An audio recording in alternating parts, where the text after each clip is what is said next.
দাদা, আপনি টিয়াপুর যাবেন? হ্যাঁ যাবো দিদি, উঠে আসুন। আমি দুষ্টু। আমি আজই গ্রামে ফিরছি প্রায় 5 বছর পর। শহরের থেকে গ্রামে গরমটা একটু কম। চারিদিকে কি সুন্দর মনোরম পরিবেশ, গাছপালায় ঘেরা। বহুদিন পর গ্রামে ফিরে বেশ ভালো লাগছে। স্টেশন থেকে অটো কিংবা রিক্সা করে 8 ঘন্টা রাস্তা টিয়াপুর। দাদা, এখানে একটু দাঁড়ান তো, আমার একটু দরকার আছে। আর আপনার কাছে কি কোনো টর্চ আছে? থাকলে একটু দিন না। দিদি, এখন তো সন্ধ্যা হয়ে গেছে। আপনি এই গভীর জঙ্গলে আমায় রিস্কা থামাতে বলছেন কিনা? জায়গাটা মোটেও ভালো নয়। এখানে মাঝে মাঝে মানুষের লাশ পাওয়া যায়। আপনাকে দাঁড়াতে বলছি, আপনি দাঁড়ান না। এভাবে এত প্রশ্ন কেন করছেন? মেয়েটা কি পাগল নাকি? যাকে কথায় আছে খদ্দের লক্ষ্যে। আমার সতর্ক করা কাজ আমি সতর্ক করলাম, না শুনলে আমি আর কি করবো। হ্যাঁ হ্যাঁ, দাঁড়াচ্ছি দাঁড়াচ্ছি। আপনি আমার পিছু করবেন না যেন। আপনি এইখানেই থাকুন, আমি কিছুক্ষণ পরেই আবার ফিরে আসবো। না না দিদি, আমি পিছু করবো না। আপনি যান, তাড়াতাড়ি আইবে না। জায়গাটা কিন্তু মোটেও ভালো নয়। দুষ্টু জঙ্গলের ভেতরে প্রবেশ করে। রিক্সাওয়ালা রামুর এই ব্যাপারটা সন্দেহজনক বলে মনে হয়, তাই সে তার পিছু নেয়। দুষ্টুর চোখের আড়ালে সেই রিক্সাওয়ালা তার পেছনে যেতে থাকে।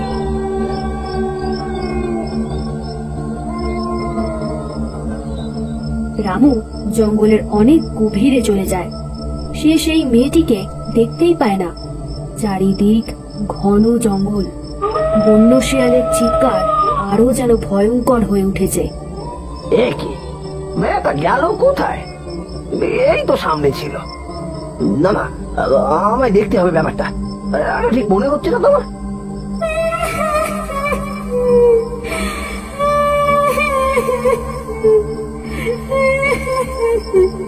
এই কান্নার শব্দ কোত্থেকে আসে?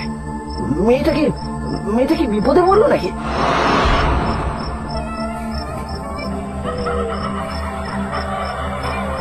আমার এমন ভয় কেন লাগতেছে? কোন বিপদে পড়লাম না তো? ওটা কি? মনে হয় ওই মেয়েটা। দেখি কি করছে। আমার দিকে লুকিয়ে লুকিয়ে দেখছে মনে হচ্ছে।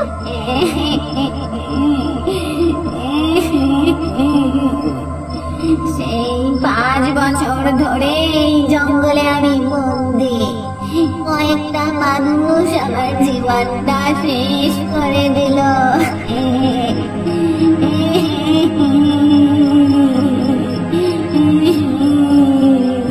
আমি কার কাছে সাহায্য চাইব? আমি কি করে সাহায্য করবো মেয়েটিকে? আমার কিছু একটা করতেই হয়। বা যাই যাই, আমি ভৈরব বাবার কাছে যাই। একমাত্র তিনি পারেন সমস্যার সমাধান করতে। রামু তাড়াতাড়ি করে তার অটো নিয়ে বেরিয়ে পড়ে কোনো এক ভৈরব বাবার উদ্দেশ্যে। দেখতে দেখতে রামু অটো নিয়ে সেই ভৈরব বাবার কাছে চলে আসে। সে দৌড়ে যায় ভৈরব বাবার দিকে। বাবা বাবা, আমায় রক্ষা করুন বাবা। আমি বড় বিপদে পড়া আপনার কাছে আইছি। আমারে সাহায্য করুন বাবা, আমারে সাহায্য করুন বাবা, রক্ষা করুন আমারে। কি হয়েছে? তুই এত উতলা কেন? কি হয়েছে? কি, কাকে সাহায্য করবো? টিয়াপুরি ওই জঙ্গলে এক মেয়ে গো বাবা। ও আমার রিস্কা করে যাচ্ছিল, মাঝ রাস্তায় দাঁড় কইরা দেয় আমারে, আর তারপর সে জঙ্গলের ভিতর চলে যায়। আমিও যাই তার পিছনে, তার অজান্তে, বুঝলেন?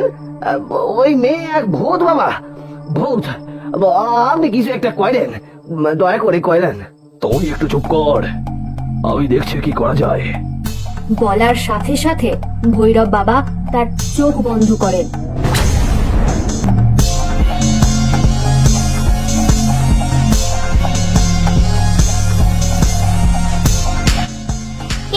আছো যে আমায় সাহায্য করবে? কেউ নেই এখানে আমাকে এই যন্ত্রণা থেকে মুক্তি দেওয়ার জন্য। ভৈরব বাবা রামুকে সব কথা বলতে শুরু করলো। মেয়েটির নাম দুষ্টু বিশ্বাস, বনেদি বংশের মেয়ে। বিদেশ থেকে পড়াশোনা শেষ করে 5 বছর পর বাড়ি ফিরছিল। ওই জঙ্গলে দাঁড় করিয়ে কিছু লোকজন তার উপর লুটপাট চালায়। শুধু তাই নয়, শেষে তার কাছ থেকে সবকিছু কেড়ে পর্যন্ত নেয়। না না, মেরো না ভাই, আমার যে টাকা পয়সা আছে তোমরা নিয়ে নাও, আমায় শুধু যেতে দাও।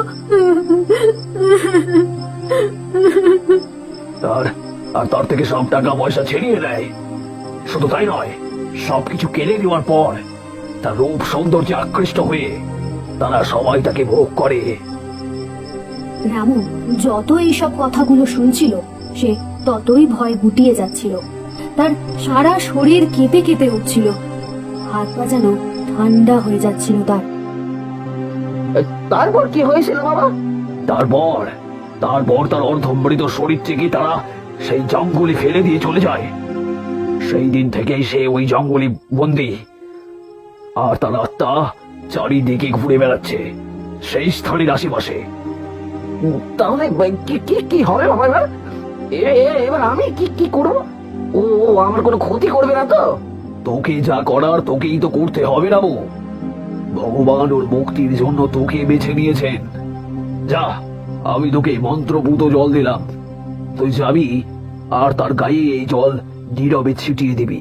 সে মুক্তি পেয়ে যাবে, ভয় নেই, সে তোর কোনো ক্ষতি করবে না। বাবার কথা মতো রামু তার রিক্সা নিয়ে আবার সেই জায়গায় ফিরে আসে আর দেখে সেই মেয়েটি সেই জায়গায় তার জন্য অপেক্ষা করছে। কোথায় গিয়েছিলেন দাদা আপনি? আমি আপনার জন্য অনেকক্ষণ ধরে এইখানে দাঁড়িয়ে আছি। একটু ওদিকে গিয়েছিলাম, ওই দিকটা। আসো, উঠে আসো। বুকে ভরসা নিয়ে রামু তার রিক্সায় সেই অশরীরী মেয়েকে বসতে বলে। গাড়িতে ওঠার আগেই রামু তার গায়ে ভৈরব বাবার দেওয়া জল ছিটিয়ে দেয়। দেওয়া মাত্রই সারা শরীর আমার ঠান্ডা হয়ে যাচ্ছে। কি দিলেন আপনি আমার গায়ে? তুমি মুক্তি পাবে, এবার তুমি মুক্তি পেয়ে যাবে, বুঝছো? আমি তোমার আসল পরিচয় জানি না গিয়েছি, বুঝছো? তুমি মুক্ত এইবার। ধন্যবাদ দাদা, আমার না বলা কথা বুঝে নিয়ে আমায় সাহায্য করার জন্য অসংখ্য ধন্যবাদ। সেই ভূত সেইখান থেকে উধাও হয়ে যায় আর রামু একা একা তার একমাত্র সঙ্গে রিক্সা নিয়ে বাড়ি ফিরতে থাকে। দর্শক বন্ধুরা, গল্পটি কেমন লাগলো আমাদের কমেন্টে জানাও, আর গল্পটি ভালো লেগে থাকলে অবশ্যই সাবস্ক্রাইব করে দিও আমাদের এই চ্যানেলটি। লাইক শেয়ার করতে ভুলো না জানো। দেখা হচ্ছে পরের গল্পে।